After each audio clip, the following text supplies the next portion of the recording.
नमस्कार। मैं अरुण के शर्मा, एनालिस्ट वन थॉट। आज बात करेंगे हरियाणा के नूह में ब्रजमंडल यात्रा से पहले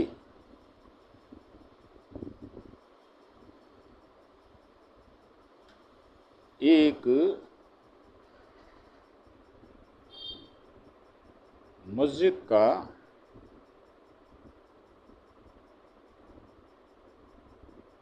तोड़ने का समाचार है। अब ब्रजमंडल यात्रा हर वर्ष निकलती है, मंत्री पहुंचते हैं, संतरी पहुंचते हैं, बहुत सारे लोग जाते हैं और वहाँ के चीफ इमाम जो हैं उन्होंने बोला है कि गाय को राष्ट्रीय प्राणी घोषित करें और साथ ही स्कूल बाजार बंद हैं और इंटरनेट भी बंद कर दिया गया है। और नूह के नल्लडेश्वर मंदिर में जल अभिषेक करते हुए श्रद्धालुओं और फिरोजपुर झिरका से निकलती यात्रा, इसकी एक वीडियो शेयर की गई है। हरियाणा के नूह जिले में दोपहर आज 12:30 बजे ब्रजमंडल जलाभिषेक यात्रा नल्लडेश्वर नल्लड़ मंदिर में जल अभिषेक के साथ शुरू हुई, जब यात्रा फिरोजपुर झिरका के जिरकेश्वर महादेव मंदिर जा रही है। यहाँ से यात्रा श्रृंगेश्वर महादेव मंदिर में जाएगी। यही यात्रा समाप्त होगी। जल अभिषेक के लिए श्रद्धालुओं की भीड़ उमड़ी हुई है। श्रद्धालुओं की भीड़ या श्रद्धालुओं का समूह।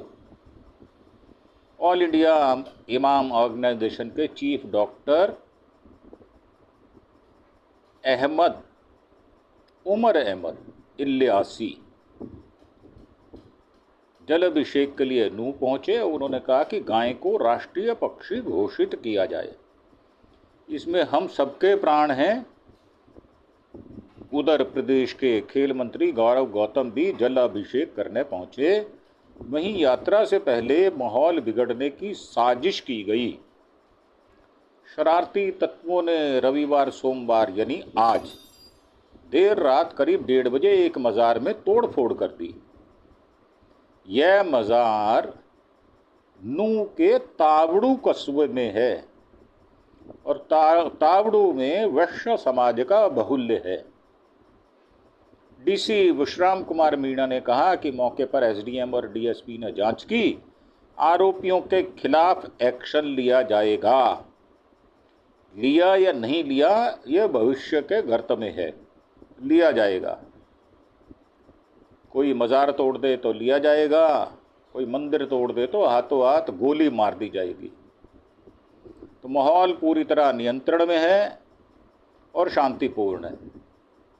बाद में नूह में साल 2023 की ब्रजमंडल जलाभिषेक यात्रा के दौरान हिंसा हो गई थी, जिसमें 7 लोगों की मौत हो गई थी। इसके अगले साल यानी जुलाई 2024 में कड़ी सुरक्षा में सामान्य तरीके से यात्रा निकाली गई थी। अब नूह में ब्रजमंडल यात्रा को लेकर मार्केट बंद पड़ी है। इक्का दुक्का लोगों की ही आवाजाही है। ब्रजमंडल यात्रा की सुरक्षा के लिए इंतजाम माकूल हैं। 24 घंटे के लिए इंटरनेट बंद कर दिया गया। यात्रा को देखते हुए सरकार ने 24 घंटे के लिए इंटरनेट और बल्क एसएमएस सेवाओं को बंद कर दिया है। यह आदेश रविवार 13 जुलाई यानी कल रात 9 बजे, सोमवार 14 जुलाई रात 9 बजे तक लागू रहेगा। हालांकि इस दौरान बैंकिंग और मोबाइल रिचार्ज से जुड़ी एसएमएस सुविधाएं पहले की तरह जारी रहेंगी। स्कूल और बाजार बंद हैं। नूह जिले में पहली बार पहली से 12वीं तक के सभी प्राइवेट और सरकारी स्कूल बंद किए गए हैं। यात्रा के रूट पर आने वाले बाजार भी बंद पड़े हुए हैं। यात्रा के रूट पर आने वाली मीट की दुकानें और फैक्ट्रियां बंद कर दी गई हैं। ट्रैफिक डायवर्ट, बाहरी वाहनों पर रोक, ड्रोन से निगरानी। ट्रैफिक डायवर्ट करते हुए भारी वाहनों की एंट्री पर भी रोक लगा दी गई है। पूरे जिले में ड्रोन से निगरानी की जा रही है। पुलिस के 2500 जवान तैनात किए गए हैं। दिल्ली मुंबई एक्सप्रेस वे पर नू की तरफ आने वाली गाड़ियों को रोककर उनकी तलाशी ली जा रही है। हिंसा का आरोपी बिट्टू बजरंगी हाउस अरेस्ट किया गया है। पुलिस ने फरीदाबाद में रहने वाले गोरक्षक बजरंग फोर्स के नेता बिट्टू बजरंगी को हाउस अरेस्ट कर लिया है। बिट्टू को नू आने से रोकने के लिए एहतियातन ये कदम उठाया गया। बता दें कि 2023 में हुई हिंसा के दौरान बिट्टू बजरंगी ने भड़काऊ भाषण देते हुए वीडियो वायरल किया था, जिसके बाद पुलिस ने उसके खिलाफ केस दर्ज किया था। फिलहाल वह जमानत पर है। उसने ब्रजमंडल यात्रा में आने की परमिशन मांगी थी, लेकिन प्रशासन ने देने से इनकार कर दिया। फरीदाबाद में उसको हाउस अरेस्ट किया, जो कि बहुत ज़रूरी था। इस प्रकार के जो शरारती तत्व होते हैं, हिंदू मुसलमान को लड़ाने वाले, यही लोग हैं, यही मुजरिम हैं, मुजरिम अपराधी। नाम के साथ बजरंगी लगाने से कोई बजरंग नहीं बन जाता। तो ये जानबूझकर किया गया कुकृत्य है, कुकर्म है ये।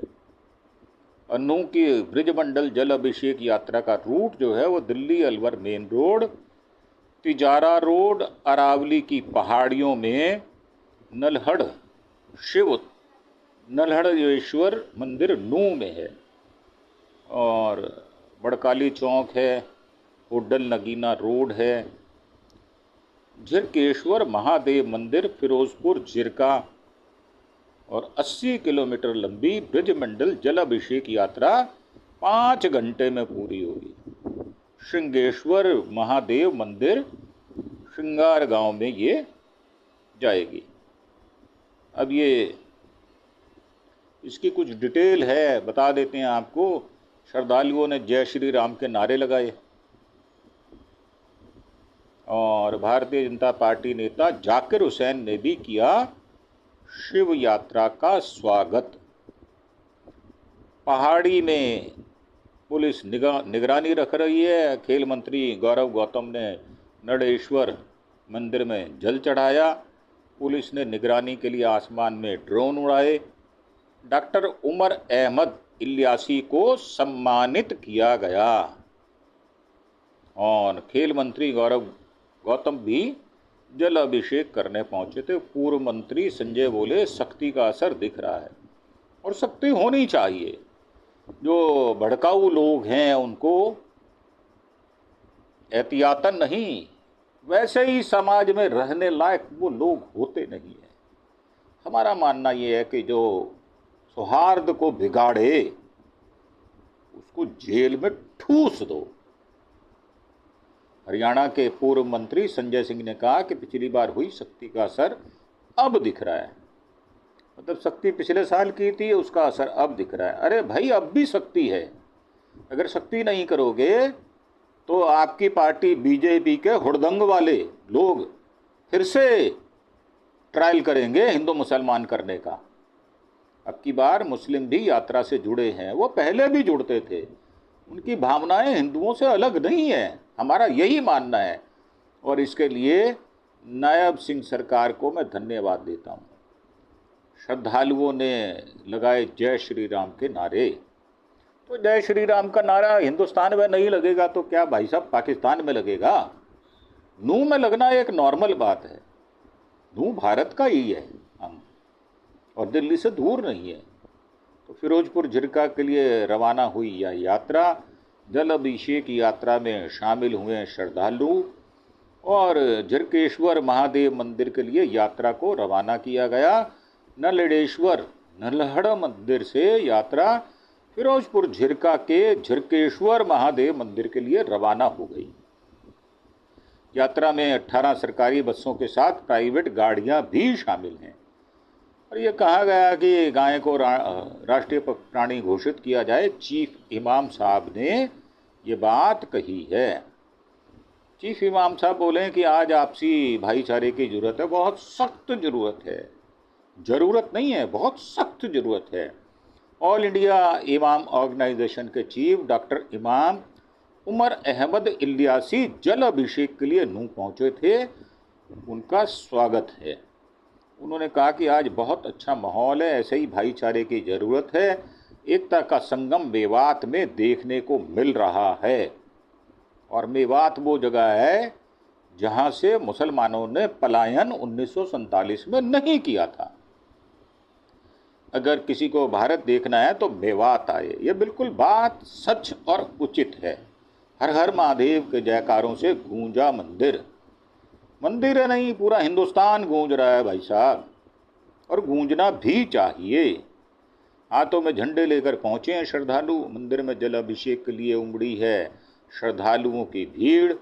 यात्रा शुरू, मंदिर में जल अभिषेक कर रहे हैं श्रद्धालु। बहुत सारी फोटोएं शेयर की गई हैं। जल अभिषेक के लिए श्रद्धालुओं की लंबी लाइनें लगी हुई हैं। मंदिर में लगातार श्रद्धालुओं के जत्थे पहुंच रहे हैं। मंदिर के बाहर मुख्य गेट पर श्रद्धालुओं की काफ़ी बड़ी संख्या में लोग आए हुए हैं। और डीसी मीणा बोले हैं माहौल शांतिपूर्ण है, जो कि स्वागत योग्य है। राजस्थान में बीजेपी विधायक नीलम चौधरी मंदिर पर पहुंची हैं। उनका भी स्वागत है। मंदिर के बाहर भारतीय जनता पार्टी नेताओं के पोस्टर लगे पड़े हैं। बस यही काम खराब है। ये जो पोस्टर बॉय या पोस्टर वाले पोल पर टंगे हुए नेता होते हैं ना, ये छुटभइयों से ज़्यादा औकात रखते नहीं है ये, क्योंकि इनको कोई पूछता नहीं है। तो ये अपनी फ़ोटो डालकर अपने आप को किसी बिजली के, किसी टेलीफोन के खंबे पे स्वयं को टांग लेते हैं और ये दर्शाते हैं कि हमसे बड़ा लीडर कोई नहीं है। अपने खर्चे पर फ्लेक्स बनाकर ये टांगते हैं। और यही छुटभइये नेता, टटपूंजिए, यही जब माहौल खराब होने को होता है तो सबसे पहले यही लोग माहौल को खराब भी करते हैं। अब नळेश्वर मंदिर के बाहर मजार के सामने कमांडो तैनात हैं। शांति इसीलिए जब कमांडो तैनात है, अगर ना हो तो शांति को भंग कर दिया जाएगा। तो स्थानीय लोग जल अभिषेक करने नळेश्वर मंदिर पहुंच रहे हैं और मंदिर में दर्शन के लिए श्रद्धालु पहुंच रहे हैं। यात्रा के रूट पर भारी संख्या में पुलिस तैनात की गई है और नूंह में बाजार बंद है। नूंह के रास्तों पर पुलिस की चेकिंग हो रही है। नूंह से करीब 15 किलोमीटर पहले दिल्ली मुंबई एक्सप्रेसवे पर सुहाना में आने जाने वाले वाहनों की चेकिंग की जा रही है। नूंह के तवाड़ू में मजार तोड़े जाने के बाद पुलिस को तैनात किया गया। तो मजार तो तोड़ ही दी ना। शरारती तत्वों ने तो शरारत करने का भरपूर प्रयास किया। अगर प्रशासन सख्त ना हो, राज्य सरकार सख्त ना हो, पुलिस की पहरेदारी ना हो, तो दंगा भड़काने में बीजेपी से बड़ा अपराधी कोई नहीं है। ये बड़े दंगाई लोग हैं बीजेपी के। आपने 2002 के दंगे याद हैं? जो वहाँ के चीफ मिनिस्टर, तत्कालीन चीफ मिनिस्टर थे, उन्होंने खुद दंगा भड़कवाया था। तो बीजेपी को इन बातों का बहुत अनुभव है और वो पारंगत हैं दंगा भड़काने में। हिंदू मुसलमान करने में कोई सानी नहीं उनका। तो नूंह में मंदिर की छतों पर भी पुलिस तैनात की गई है। ब्रजमंडल जल अभिषेक यात्रा को लेकर पुलिस ने कई व्यवस्थाएं की हैं। मंदिरों में रहेगी चाक चौबंद सुरक्षा व्यवस्था। रविवार को डीसी विश्राम कुमार मीणा और एसपी राजेश कुमार सबसे पहले नल्हड़ स्थित नळेश्वर मंदिर में पहुंचे। वहां उन्होंने मंदिर कमेटी के सदस्यों से यात्रा संबंधी तैयारियों और व्यवस्थाओं की जानकारी ली। इसके बाद प्रस्तावित पार्किंग स्थलों का निरीक्षण किया। इसके बाद फिरोजपुर झिरका स्थित झिरकेश्वर महादेव मंदिर और गांव सिंगार में स्थित श्रृंगेश्वर महादेव मंदिर पहुंचकर यात्रा की तैयारियों की जानकारी ली। डीसी मीना ने कहा कि यात्रा मार्ग की सुरक्षा, साफ सफाई, ट्रैफिक नियंत्रण और आवश्यक आपातकालीन सेवाओं को दुरुस्त बनाए रखा जाएगा। और 20 बसों में श्रद्धालुओं को पहुंचाया जाएगा। प्रशासन की ओर से श्रद्धालुओं को नलेड़ेश्वर मंदिर, महादेव मंदिर तक पहुंचाने के लिए परिवहन विभाग की 20 बसों का इंतजाम किया गया। यह बसें पार्किंग स्थल से श्रद्धालुओं को मंदिर तक लेकर जाएगी और वापस पार्किंग स्थल तक छोड़ेगी। वीआईपी वाहनों को छोड़कर मंदिर स्थल में किसी भी वाहन की एंट्री नहीं होगी। इसके लिए प्रशासन की तरफ से 6 पार्किंग स्थल बनाए गए हैं। श्रद्धालुओं को सुरक्षा के लिए जमीन के अलावा आसमान में भी कड़ी पहरेदारी होगी। पुलिस की तरफ से ड्रोन से निगरानी के लिए विशेष व्यवस्था की गई है। 2500 पुलिस कर्मचारी तैनात हैं। खोजी कुत्तों को भी तैनात किया गया है। 4 ड्रोन आसमान में हर गतिविधि पर नजर रखेंगे। पुलिस की 20 कंपनियों में करीब 2500 जवान तैनात रहेंगे। हरियाणा कमांडो और खोजी कुत्तों को तैनात किया गया है। घोड़ा पुलिस भी लगातार क्षेत्र में गश्त करेगी। 14 डीएसपी और सादा कपड़ों में खुफिया विभाग के अधिकारी नजर गड़ाए हुए हैं। जिले में 30 नाकों पर तलाशी के बाद ही प्रवेश मिलेगा। तेज संगीत और हथियार लाने पर पाबंदी लगाई गई है। ये काम वाकई काबिले तारीफ किया गया है। मंदिर से पहले ही श्रद्धालुओं के वाहनों के पार्किंग के लिए 6 स्थल चयनित किए गए हैं। और जुलाई 2023 में कैसे हुई नूंह हिंसा और अब तक क्या क्या हुआ? 2 गुटों में हुए टकराव के बाद भड़की थी हिंसा। 2023 में नूंह में ब्रजमंडल यात्रा के दौरान दंगा भड़क गया था। इस दौरान 2 गुटों में हुए टकराव के बाद 3 दर्जन से ज़्यादा गाड़ियों को आग लगा दी गई थी। पुलिस पर भी पथराव किया गया था। उपद्रवियों ने नूंह के साइबर थाना पर भी हमला कर दिया था। उपद्रवियों ने पथराव किया और बाहर खड़ी गाड़ियों में आग लगा दी। हंगामे को देखकर पुलिसकर्मियों को जान बचाकर भागना पड़ा था। मेवात के कस्बे नगीना और फिरोजपुर झिरका में भी कई जगह आगजनी की गई थी। इससे पहले उपद्रवियों ने स्कूल बस में भी तोड़फोड़ की थी। बस को उपद्रवी लूट कर ले गए थे और थाने को तोड़ने के लिए उसकी दीवार में टक्कर मार दी थी। नूंह में भड़की हिंसा की चिंगारी मंदिरों तक पहुंची। उपद्रवियों ने कई जगह पर मंदिरों में तोड़फोड़ करने के अलावा आगजनी की कोशिश की। नूंह सिटी में पलड़ी रोड शमशान घाट के पास काली माता मंदिर में उपद्रवियों ने खूब तोड़फोड़ की। भीड़ इतनी बेकाबू थी कि उसने मंदिर के आसपास के घरों पर भी जमकर पथराव किए ताकि वहां से कोई बाहर ना निकल सके। अब नूंह दंगे में जो हमारे पास डिटेल है वो ये है कि 31 जुलाई 7 मौतें हुई थी, 61 FIR दर्ज हुई, 450 आरोपी गिरफ्तार किए गए। 31 जुलाई 2023 को विश्व हिंदू परिषद ने नूंह में ब्रजमंडल यात्रा निकाली थी। यात्रा के 1.5 किलोमीटर दूर पहुंचने के बाद ही दंगे शुरू हो गए। पूरे शहर में उपद्रवियों ने 6 घंटे तक बवाल किया। 150 से ज़्यादा गाड़ियां फूंक दी गई। नूंह के बाद गुरुग्राम, पलवल, रेवाड़ी, फरीदाबाद, सोनीपत, पानीपत, झज्जर और महेंद्रगढ़ में भी धारा 144 लागू कर दी गई थी और 7 लोगों की मौत हुई थी। मौत इस हिंसा के दौरान हुई थी। नूंह में 4, गुरुग्राम में 2, 1 पानीपत जिले में। वहीं कई लोग भी घायल हुए थे। इस हिंसा मामलों में पुलिस ने अलग अलग थानों में करीब 61 मुकदमे दर्ज किए थे। जिन मुकदमों में UAPA लगाया गया है वह मुकदमे 2 होमगार्ड व 1 बजरंग दल कार्यकर्ता की हत्या से जुड़ा हुआ है। इस हिंसा को भड़काने में हिंदू संगठन के नेता बिट्टू बजरंगी अपराधी, दंगा भड़काऊ, सबसे गंदा, वाहियात और निर्लज्ज आदमी है ये के अलावा 3 और बड़े नाम सामने आए थे, जिनमें सोनू मानेसर, अशोक बाबा और फिरोजपुर झिरका सीट से कांग्रेस विधायक मामन खान का नाम शामिल था।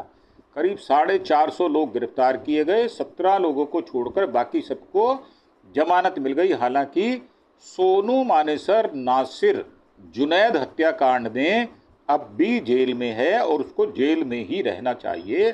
ये हमारी भी डिमांड भी है और हमारी इच्छा भी है। और ये 2023 की हुई हिंसा का फोटो और एक वीडियो जारी किया गया। इस दौरान उपद्रवियों की तरफ से वाहन फूके गए थे। घरों और दुकानों पर चलाया गया था बुलडोज़र। हिंसा के बाद प्रशासन ने कुल 1208 घरों, पक्की व कच्ची दुकानों पर बुलडोज़र चला दिया था। उस वक्त ये कहा गया कि कार्रवाई दंगों में शामिल होने की वजह से की गई है। 4 अगस्त से 7 अगस्त तक बुलडोजर चलता रहा। इस मामले में पुलिस ने 2 आरोपियों के एनकाउंटर भी किए। पहला एनकाउंटर हिंसा के 10 दिन बाद यानी 10 अगस्त को सिलखो गांव में अरावली की पहाड़ियों पर हुआ। दूसरा एनकाउंटर भी इन्हीं पहाड़ियों में 21 अगस्त की रात 10:30 बजे हुआ। नूंह के अस्पताल में भर्ती दंगों का आरोपी अमीर मुठभेड़ के बाद पुलिस ने इसे गिरफ्तार किया था। पाकिस्तानी कनेक्शन भी आया था सामने। इस हिंसा में पाकिस्तानी कनेक्शन भी सामने आया था।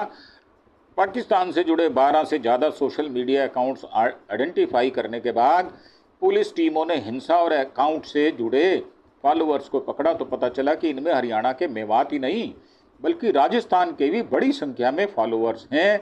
हिंसा के लिए उकसाने के साथ ही हिंसा के बाद जश्न मनाने तक के पोस्ट अपलोड किए गए थे। और 14 जुलाई की बात है ये, नूंह पुलिस ने आज यानी 14 जुलाई 2025 नूंह पुलिस ने ट्रैफिक के लिए एडवाइजरी जारी की। ब्रजमंडल यात्रा में कोई खलल ना पड़े और लोगों को भी कोई असुविधा ना हो, इसके लिए रूट डाइवर्ट किए गए हैं। अलवर से गुरुग्राम या सोहाना की ओर जाने वाली बाहरी वाहनों को अब फिरोजपुर झिरका के अम्बेडकर चौक से मुंबई एक्सप्रेस वे पर होते हुए केएमपी और रेवासन के रास्ते गुरुग्राम या सोहाना भेजा जाएगा। वहीं गुरुग्राम या सोहाना से अलवर की ओर जाने वाले वाहनों को केएमपी रेवासन से मुंबई एक्सप्रेस वे होते हुए अम्बेडकर चौक फिरोजपुर झिरका से होते हुए भेजा जाएगा। ताबड़ू से अलवर की ओर जाने वाली बाहरी वाहनों के लिए यही मार्ग निर्धारित किया गया है। वे केएमपी रेवासन से मुंबई एक्सप्रेस वे और फिर अम्बेडकर चौक होते हुए अलवर की ओर जाएंगे। पलवल, होडल और उत्तर प्रदेश के अलीगढ़ से अलवर जाने वाली भारी वाहनों को भी इसी रूट का पालन करना होगा। उन्हें केएमपी और मुंबई एक्सप्रेस वे से होते हुए अम्बेडकर चौक फिरोजपुर झिरका से अलवर की ओर भेजा जाएगा। पलवल, होडल और अलीगढ़ से नूंह की ओर जाने वाली भारी वाहनों को यात्रा समाप्त होने तक नूंह में प्रवेश करने की अनुमति नहीं दी जाएगी। जयपुर से नूंह की ओर आने वाले वाहनों को मुंबई एक्सप्रेस वे और केएमपी रेवासन से होते हुए यात्रा समाप्त होने के बाद ही नूंह में प्रवेश की अनुमति दी जाएगी। पुन्हाना, गुरुग्राम, तावड़ू से नूंह की ओर जाने वाले भारी वाहन भी यात्रा पूरी होने के बाद ही नूंह की ओर आ सकेंगे। और ये नक्शा दिया हुआ है पूरा का पूरा। जुलाई 2024 कड़ी सुरक्षा में निकली यात्रा। 14 जुलाई आज हिंसा के अगले साल यानी जुलाई 2024 में कड़ी सुरक्षा में यात्रा निकाली गई थी। इस दौरान मंदिरों में कर्फ्यू जैसे हालात रहे। सुरक्षा कारणों की वजह से यात्रा करीब 3 घंटे देरी से नलेश्वर मंदिर से शुरू हुई। 80 किलोमीटर की इस यात्रा के लिए 5 घंटे का समय तय था, लेकिन इसे 4 घंटे में ही निपटा लिया गया। पिछले साल भी सरकार ने यहाँ शाम 6 बजे तक इंटरनेट बंद रखा था। यात्रा को भी आगे और पीछे से सिक्योरिटी कवर दिया गया था, जिसमें यात्रा के काफिले में सबसे आगे और सबसे पीछे पुलिस की गाड़ियाँ लगी रहीं। इसके अलावा पूरे रूट पर भी पुलिस की तैनाती की गई थी। और इंटरनेट बंद का ये संदेश भेजा हुआ है और 24 घंटे के लिए बंद है। ब्रजमंडल को लेकर आदेश। दिन में डीजल से भरे 87 कैन पकड़े गए हैं। नूंह मेवात में होने वाली ब्रजमंडल यात्रा को देखते हुए इंटरनेट बंद कर दिया गया। इसी दौरान बल्क एसएमएस की सेवाएं भी सस्पेंड रहेंगी। रविवार को डीजल से भरे 87 कैन बरामद किए गए। इन्हें पेट्रोल पंप पर भरवाया जा रहा था। पुलिस ने पेट्रोल पंप के मैनेजर जितेंद्र, सेल्समैन अमीर और सुरेश प्रकाश को गिरफ्तार कर लिया है। तो ये थी हमारी आज की रिपोर्ट। आज के संदर्भ में मेवात के अंदर और नूंह के अंदर और तावड़ू में जो वारदात हुई रात को उसके विषय में और जो आज ब्रजमंडल यात्रा निकाली जा रही है उसके विषय में पूरी जानकारी आपको उपलब्ध कराई गई है। इसी के साथ आपसे विदा लेते हुए एक प्रार्थना कि आप हमारे चैनल अरुण के शर्मा एनालिस्ट वन थॉट को सब्सक्राइब अवश्य करेंगे। हजारों सैकड़ों की संख्या में आप हमें अगर इसी प्रकार सहयोग करेंगे तो ज़्यादा से ज़्यादा सूचनाएं ज़्यादा लोगों के पास जाएंगी और लोग जो दंगा भड़काने वाले हैं उनको भी सीख आएगी और आम आदमी के हाथ में सही जानकारी उपलब्ध होगी। इन शब्दों के साथ आपसे विदा लेते हुए एक बार प्रार्थना कि आप अरुण के शर्मा एनालिस्ट वन थॉट को सब्सक्राइब अवश्य करें। अपने साथियों, दोस्तों, मित्रों, सज्जनों, इष्ट के साथ और अपने पड़ोसियों, रिश्तेदारों और अपने मोहल्ले के लोगों से हमारे नाम की सिफारिश अवश्य करेंगे। ताकि आपको सही सूचनाएं प्राप्त होती रहे। इसी के साथ आपसे विदा लेते हुए धन्यवाद, थैंक यू, जय हिंद, जय भारत।